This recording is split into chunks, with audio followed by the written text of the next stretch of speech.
Sabi po dito, si Yahweh ang aking pastol, hindi ako magkukulang. Ako'y pinahihimlay sa mainam na pastulan. At inaakay niya ako sa tahimik na batisan. Binibigyan niya ako niyong bagong kalakasan. At siyang ayon sa pangako na kanyang binitiwan. Sa matuwid na landasi doon ako inaakay. Kahit na andang iyo'y tumatahak sa karimlan. Hindi ako matatakot pagkat ika'y kaagapay. Ang tungkod mo at pamalo ang gabay ko at sanggalang. Sa harapan ng lingkod mo, ikaw ay may handang dulang. Ito'y iyong ginagawang nakikita ng kaaway. Nalulugod ka sa akin na ulo ko ay langisan, at pati na ang saro ko ay iyong pinaapaw. Tunay na ang pag-ibig mo at ang iyong kabutihan. Sa akin tataglayin habang ako'y nabubuhay, doon ako sa templo mo lalagi at mananahan. Saglit po tayong yumuko para idulog sa Panginoon. Amen. Palakpakan po ulit natin ito. Amen. Napakaganda po nitong mensahe ng aklat ng mga awit at ito'y napakatanyag na kabanata. Ang una po dito ay, ang sabi, si Yahweh ang aking pastol, hindi ako magkukulang. Ako'y pinahimlay sa mainam na pastulan at inaakay niya ako sa tahimik na batisan. Binibigyan ako niyong bagong kalakasan. Ang pagkawala po ng Atimerna, kung tutuusin, ay malaking kawalan sa inyo. Ano po? Batay doon sa ating mga narinig na naging contribution niya sa inyong pamilya. Lalo na sa mga pamangkin na talagang kahit nasa malayo ay gumagabay, hindi lamang sa mga payo, maaaring, at pati sa pinansyal. Amen? Tama po ba? Na kung mahinga ng tulong. At lalo't higit yung kanyang presensya na kung tutuusin, napakabata pa. Ano po? At hahanap-hanapin pa rin, lagi pa rin mababanggit yung kanyang alaala. Na sana kung buhay si Ate Merna o si Tita Merna, ano po, minsan ay dumarating niya ganyang mga pananalita sa ating mga buhay, sa inyong kalooban. Pero nais ko pong bigyan din sa inyo na kahit si Ate Merna ay nawala na, nandiyan po ang ating Panginoong Hesus o ang ating Diyos na siyang mabuting pastol. Amen? Sa Lumang Tipan, natin binasa itong pagiging pastol ng Diyos sa atin. Pag sinabing pastol ay tayo yung mga kawan at siya yung naggagabay, nag-aaruga, nag-iingat at nangangalaga sa atin.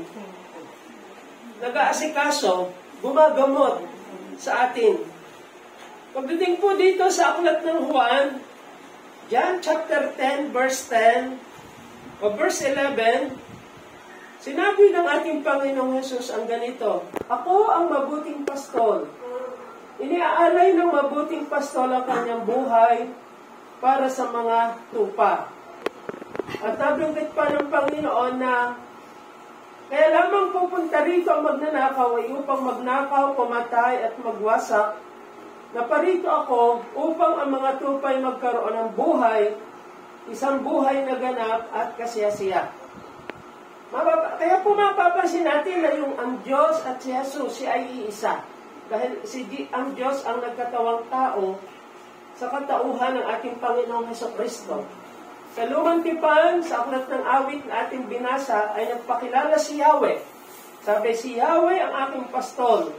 Hindi ako magkukulang. At sa New Testament, miskinling ni Jesus, dahil siya at ang Ama at iisa, siya yung mabuting pastol, na inialay niya ang kanyang buhay para sa atin.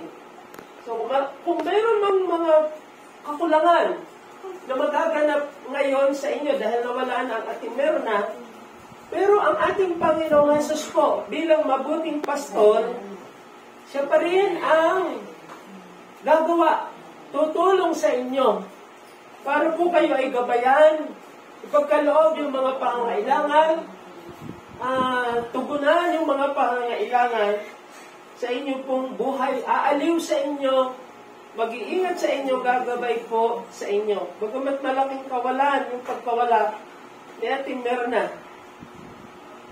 Nais ko po tingnan natin kung paano ang ating Panginoong Jesucristo o ang Diyos ay gumaganap bilang mabuting pastol.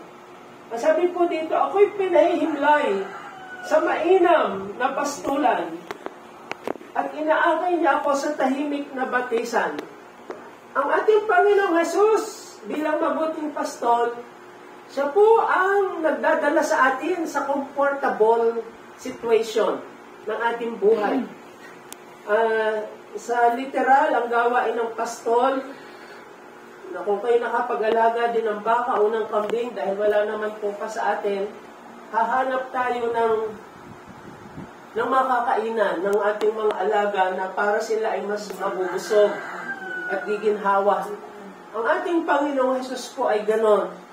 Ang kanyang gagawin sa atin, dadalhin niyo tayo dun sa mainam na kalagayan pa rin, kayang gawin niyo ng ating Panginoon. Amen? Amen. Dahil siya ay nagmamahal sa atin.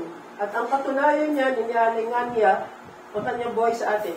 Pagkatapos sa atin ka, at hinakakay ako sa tahimik na batisan. Yan. Dati po dito ay meron pa rin naman bukal diyan. Ang kaibahan lang po diyan ay noong unang panahon, dahil ang aming pong bahay din ay diyan ay napakarami ng punong malalaki. Meron diyan talisay, meron diyan sampalok, meron diyan santol, meron malaking mangga na kung saan ay talagang ramdam mo yung peaceful environment. Yung napaka tahimik. At diyan po, sa totoong buhay ay diyan ay may mga baging. Kami dati ay nagbabaging diyan.